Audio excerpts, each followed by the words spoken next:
Thanks for being here. Subscribe to Cheating Stories Best so you don't miss new stories. I, Blake Rogers, have known the three Nelson sisters since I was 10 years old, and at that time they were 8. Wilma, 10. Gail, and 12. Marcy. We lived on the same block, and our parents were friends. So I talked to them often. Gail and Wilma were a joy. They were always upbeat, friendly, and very sweet, both similar in appearance to Amy Adams. Marcy was a witch, although she was beautiful, eventually becoming a full-bodied version of Gigi, Alan, and was already on her way to having a curry female figure even at 12 years old. She was angry, spiteful, and self-centered. If her appearance reflected her personality and character, she would be a modern-day ugly duchess. Although I probably always had a crush on Gail, and sometimes Wilma, I never did anything in elementary school or even high school. I always had the feeling that they saw me more as a cousin or friend they could confide in rather than a potential romantic partner, and I was afraid that I would get shot. This fear was due in no small part to the way Marcy, aka the ugly duchess, treated me, always putting me down, calling me names, and sometimes even starting rumors about me. Once, when I complained to my mother about Marcy's behavior when I was 14, she said, "Maybe she likes you and wants your attention." Yes, that's right. The most beautiful but most snake, like girl in our school, almost 2 years older than me, made my life unbearable because she liked me. Poor mother was delirious. For me, the time Marcy left for college was a happy time, but I could never muster up the courage to pursue Gail or Wilma romantically, as they seemed to continue to only see me as a friend. Perhaps the hardest thing I had to do my senior year of high school was ask Wilma to the prom. Wilma skipped a grade and was the youngest. I didn't have a steady girlfriend, and I didn't like anyone enough to spend the evening and the next day with them, so I didn't plan on going. Wilma had a relationship with a high school student named Humphrey, but he left her a week before the prom after she had already bought her dress. She came to see me sobbing, especially since she was elected to the prom court. Gail was prom queen. They were both very loved.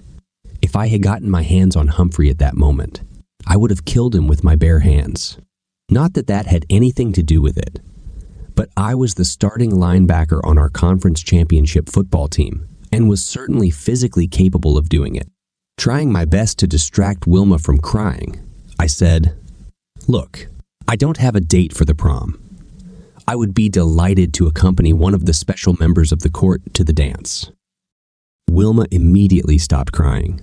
"Will you really do this for me?" "Oh, thank you so much, Blake." She kissed me on the cheek and then asked me about the time and activities after. She told me the color of her prom dress so I could buy a matching bodice.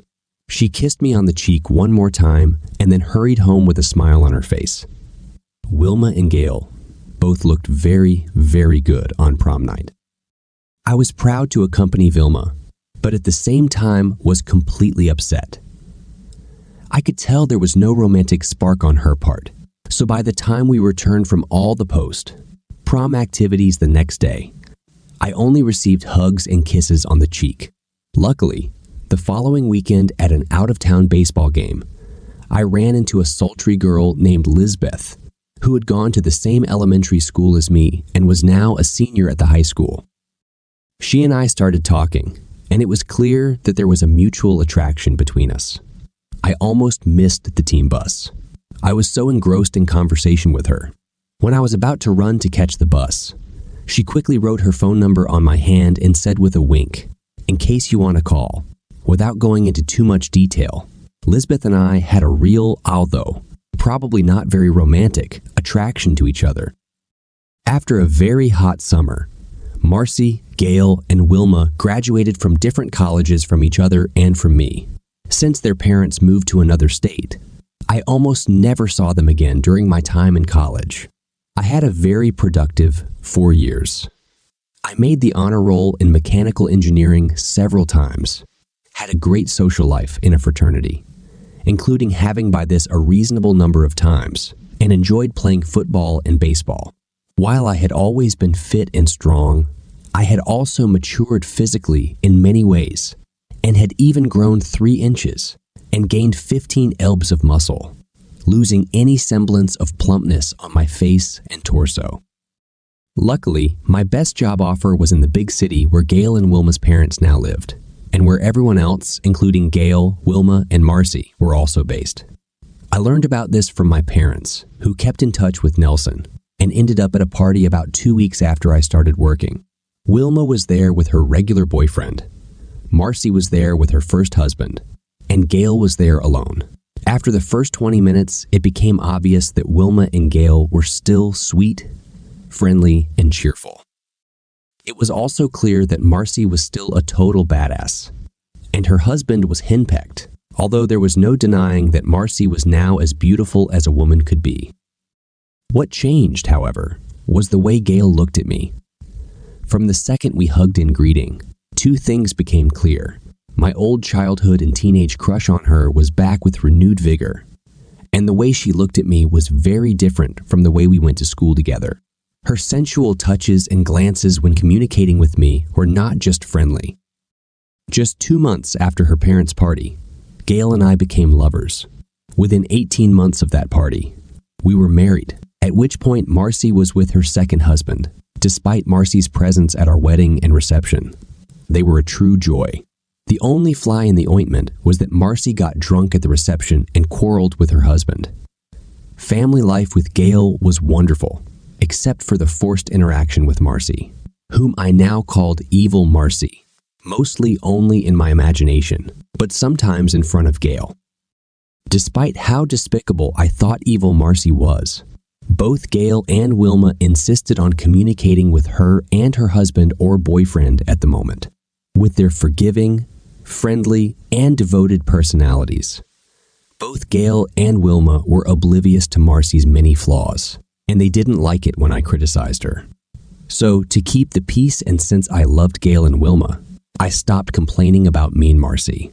Unfortunately, I think my lack of grievances related to Evil Marcy began to be interpreted by Gail and Wilma as a change in my attitude towards her, and that I actually liked her. They thought Marcy kept teasing me about being cute. Gail and I had been married 4 years when Wilma and her husband Jack celebrated their 5th anniversary. Gail, and presumably Marcy, although I couldn't believe it, wanted to do something nice for her. So, they arranged a weekend trip. Although it wasn't my idea, Gail and Marcy rented a 4-bedroom house near the alpine and cross-country ski area, and their parents, Nelson and their 3 daughters and spouses, Marcy was already with her 3rd husband, were planning to spend a long weekend there. Gail, Wilma, Jack, their parents, and I went on Thursday afternoon. Marcy and her husband Wilton were scheduled to leave on Friday morning. And since I had an urgent project that needed to be completed by Friday afternoon, I planned to drive separately from them and then ride home with Gail on Friday. At noon, I received a phone call that complicated my life. "Hello, dear." Gail began the conversation in her pleasant, friendly, loving voice. "How is the project going?" "So far, so good, darling. I'm running the final simulations on the computer now, and if there are no problems, I can leave as planned around 2:30 or 3, I replied. "This is great. I can't wait to see you," she sang. "However, there's a slight complication. Wilton slipped on the ice this morning and won't be able to go. But Marcy is dying to come, and he has no problem with her coming without him. So she needs a ride. Why can't she drive the car herself? There's a forecast for snow, and she doesn't have a 4-wheel drive like your Subaru, and she's afraid to drive in the snow alone anyway. In fact, she and Wilton were planning to delay their departure and ask to be with you even before he slipped. Please, please, please, please, be kind and bring Marcy here. Her house is on your way," Gail pleaded with a sigh. "Okay, tell her that I'll pick her up at 3:00, I said. After a series of squeals, thanks, and promises of nirvana, Gail ended the call. I sighed and went back to work. It was snowing heavily when I picked Marcy up at 2:58. I wasn't too worried because my Subaru Outback had gotten me through a lot of tough situations. In her typical haughty manner, Marcy ordered rather than ask me to carry her suitcase and cross country skis to the car, which I reluctantly did, while she struggled to the passenger door in a short skirt and 3-inch heels. Who the hell wears a short skirt and heels to go to the ski slopes in winter? I asked myself rhetorically. About an hour into the drive, Marcy began an alarming conversation. So tell me, Blake, why didn't you always like me? I decided to be honest. Because you're evil, Marcy. You always look for the worst in people. You took every chance you got growing up to abuse me. And you've changed damn little, as evidenced by the fact that you're already on your third husband before you're even 30. Well, if you weren't so straightforward, I might have treated you better. But I just liked tugging at your chain since I knew you had a crush on my little sisters. She laughed devilishly. So, just because I liked Gail and Wilma, that made me fair game to be pursued.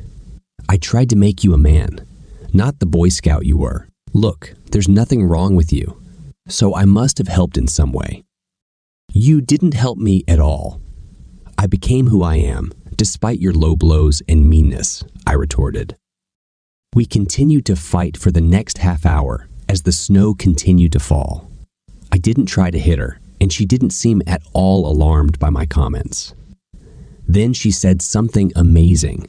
Well, maybe if you showed me a little more attention instead of worshiping the shrines of my sweet sisters, I would be kinder to you. At that moment, she folded her hands on her chest and looked sternly forward. I didn't really have an answer to this.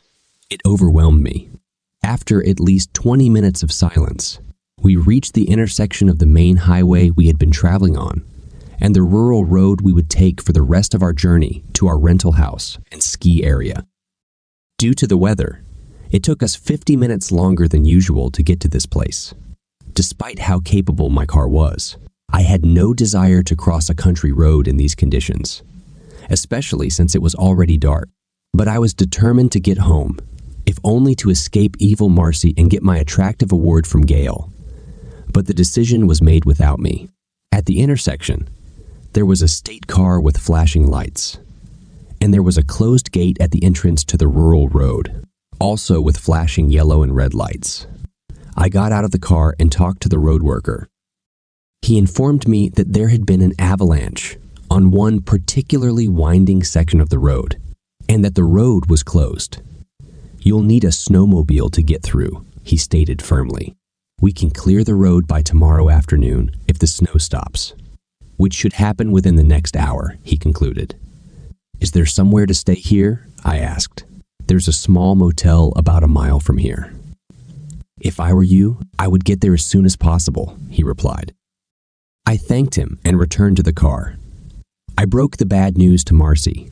Contrary to what I expected in her character, she took the news calmly and did not even blame me. When we got to the motel, Marcy insisted on going to the office with me. There's only one number left, I said.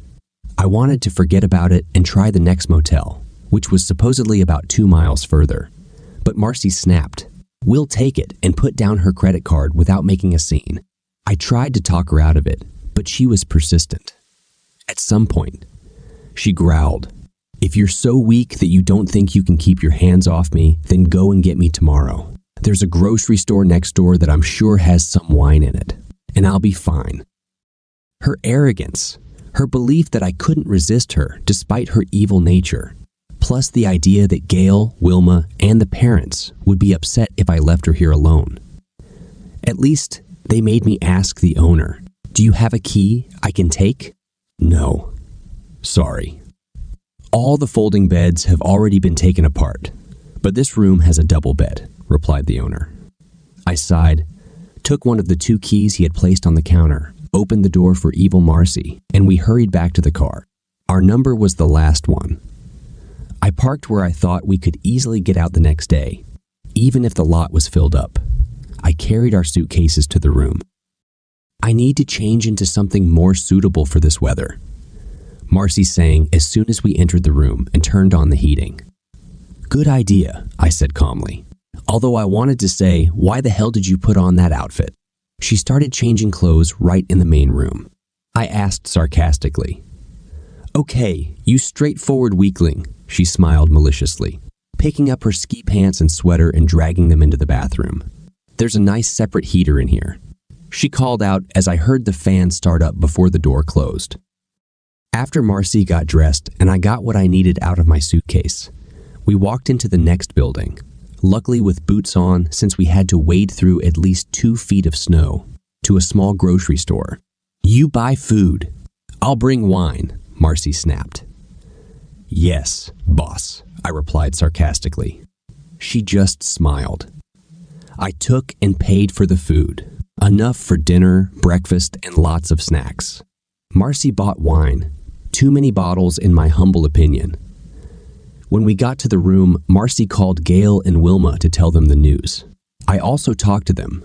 After I spoke with them and exchanged kind words with Gail, and she expressed sympathy for our plight, Marcy returned to the phone. Her last words, followed by an evil laugh, were, "Don't worry, Gail. I won't ruin your husband for you, even if we have to sleep in the only bed available in this flea motel." "Why did you say that?"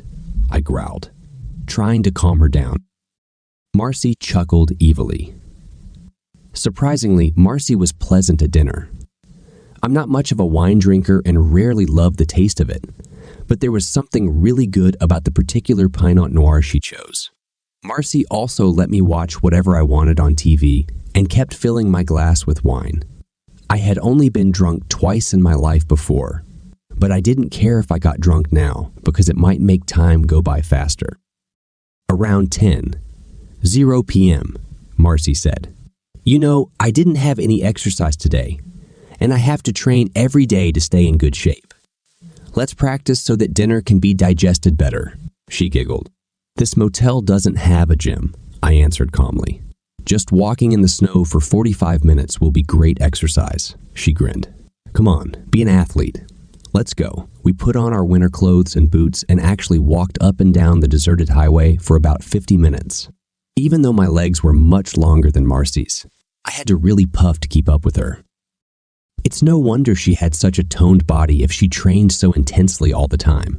I really felt good when we got back. A little tired, as sloshing through 2 feet of snow can be tiring, but under the influence of the wine and the walk, I was calm. We finished off a bottle of wine, then each showered, dressed in somewhat skimpy but appropriate clothes for bed, and crawled under the covers. I made a big impression on Marcy, laying on one side of the bed and warming it up while she showered. And since she was actually polite and asked if she could take the side, I warmed up. I said yes, and she responded with a giggle of thanks. I think she giggled more that night than in all the other years I've known her combined.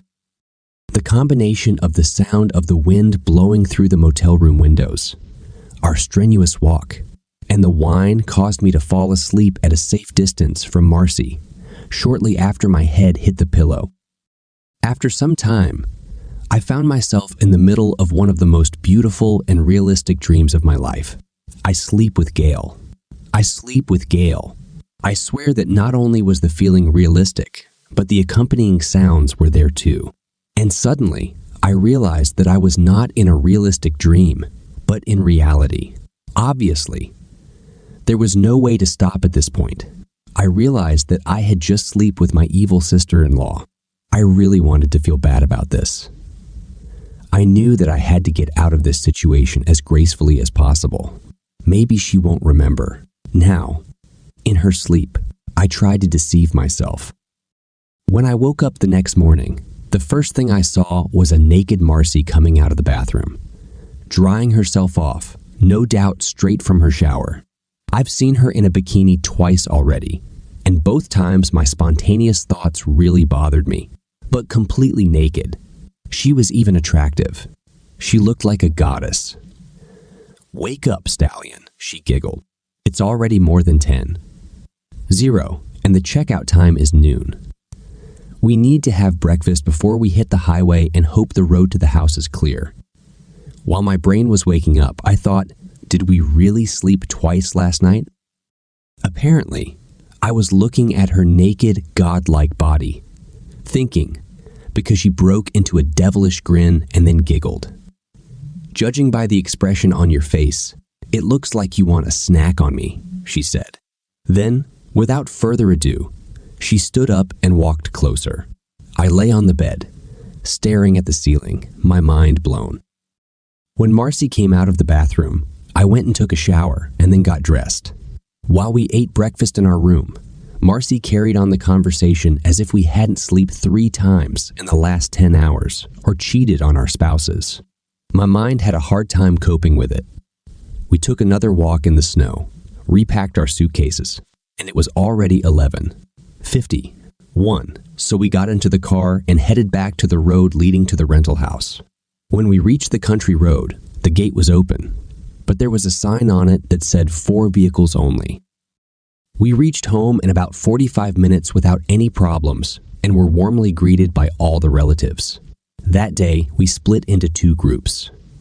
Parents Nelson, Wilma, and Jack were skiing, while Gail, Marcy, and I were cross-country skiing. We met in the house before dark, and the 3 girls, Nelson, prepared a wonderful dinner, and we drank to our anniversary, Wilma and Jack. Marcy behaved towards me the same way she always did. I had no fear about this, and the feeling of guilt had not yet overtaken me. I slept badly. A feeling of guilt and melancholy began to take over me. Although I was not responsible for the first round, I was responsible for the last 2. I felt like a jerk. The rest of the anniversary weekend with Wilma and Jack passed as planned. The only fly in the ointment was that Marcy was coming back with Gail and me. In fact, I was worrying in vain that Marcy might say something frank. This did not happen. The 2 sisters chatted innocently all the way. I was lost, wondering what the hell I could do to make it up to Gail and how to avoid contact with Marcy in the future. The next couple of times, I saw evil Marcy. She looked no different from the usual one, next to me, and as far as I could tell, didn't even hint at what happened in room 15 of the motel. The first signs of spring appeared when, about 10 weeks after the infamous ski trip, Marcy called me at the office. "Hi, this is your favorite toy."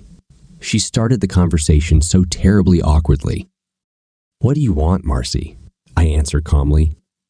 After some delay, "Oh, so it's me. Your favorite toy," she giggled.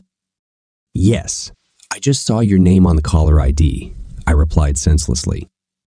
"You're no fun anyway. I have good news for you. Should I come to your office? Do you want to meet in the park, or do you want to take me to lunch? Can't you tell me on the phone?" she offered. "Never one of these 3 options," I answered, after some delay, by looking at my schedule. "Okay, how about tomorrow afternoon after 1:30 near the carousel in Grand Park? See you there at 2:00 in the afternoon." She grinned and turned off the connection. Luckily, I was busy enough that I wasn't focused on what she might want, so I didn't have any anxiety until the next day. I reached Grand Park at 1:02 p.m. and easily found her sitting on a nearby bench. I knew I wasn't going to like what I was about to hear when she stood up with a big smile on her face and kissed me on the lips. We sat down. She chatted a little about trifles and then got down to business. 2 pieces of good news, Blake. First of all, I filed for divorce from Wilton, she chuckled. "Why is this good news?" I asked carefully. "Because he'll be out of the picture before the baby comes in and won't get in the way of me raising our son." She grinned like a bushel full of possums. "What can I say?" I choked out. "Yes, you really did your job at the motel.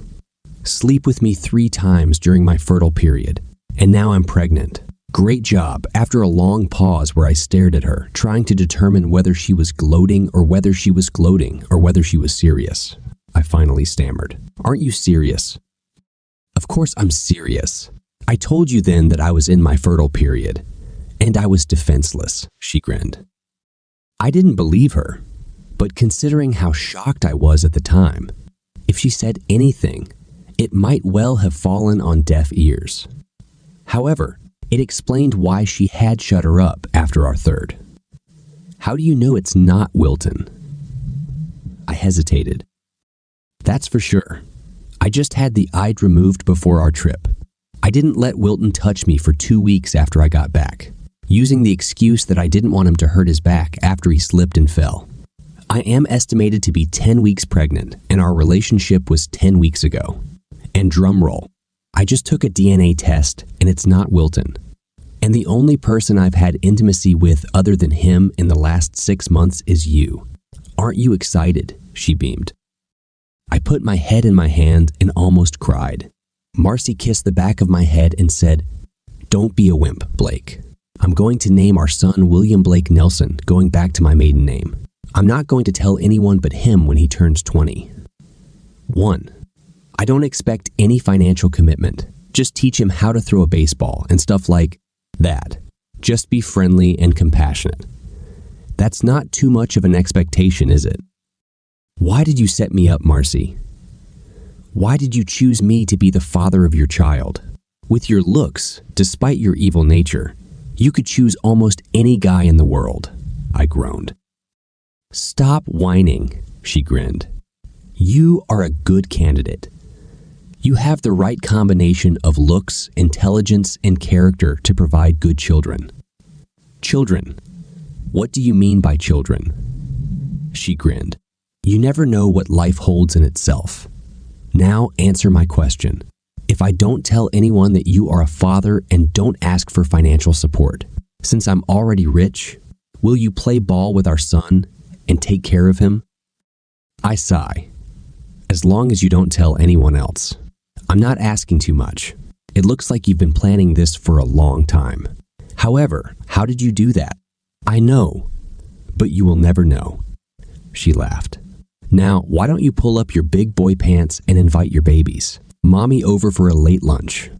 In an ideal world, no one would ever know or even guess that William Blake Nelson was my son besides him. When he is 20, 1 year old, and my happy marriage with Gail would be forever. And evil, Marcy would only be on the periphery of my life. However, as you know, the world is not ideal. Marcy was the hottest pregnant woman in history. It seemed as if she was born to be pregnant. She gained exactly the right amount of weight, had perfect muscle tone, was glowing, was never sick in the morning, and had a short, painless labor.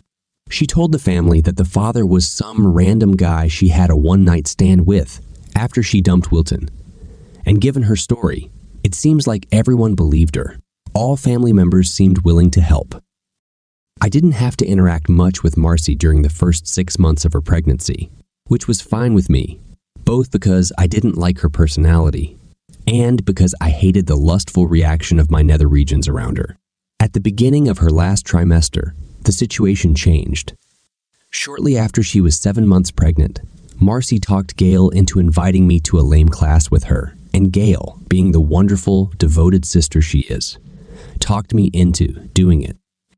It was so damn painful to be around Marcy during LeMay's class, while she put on her pants and absorbed every bit of information she could about the birthing process and parenthood. All the other men in LeMay's class were drooling at her, especially since she insisted on wearing provocative clothes. I spent most of the class trying to hide my boner. Marcy was not rude to me at this time, but she enjoyed teasing me and kissed my flushed face, saying, "I'm so happy that my child's natural father is with me." Since I was her coach, I went with her to the maternity ward. Fortunately, I did not have to watch the birth process itself, but I was moved when little William Blake Nelson laid in his mother's arms, and the realization that he was mine hit me like a baseball bat to the forehead. Of course, Gail, Wilma, and parents Nelson were also at the hospital, and everything went well with the birth. So they actually got to see mom and baby within 2 hours of him being born, while I went to the chapel and cried.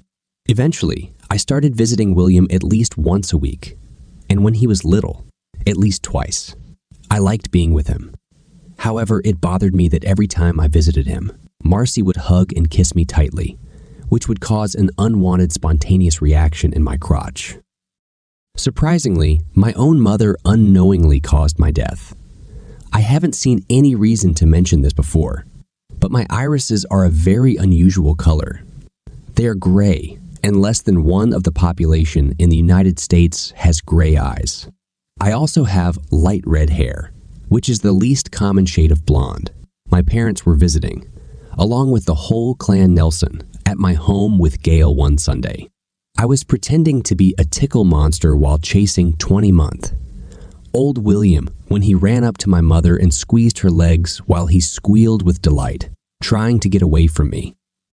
She looked him closely in the face and blurted out, "Blake, he looks exactly the same as you at this age, especially his eyes and hair. He could be your clone."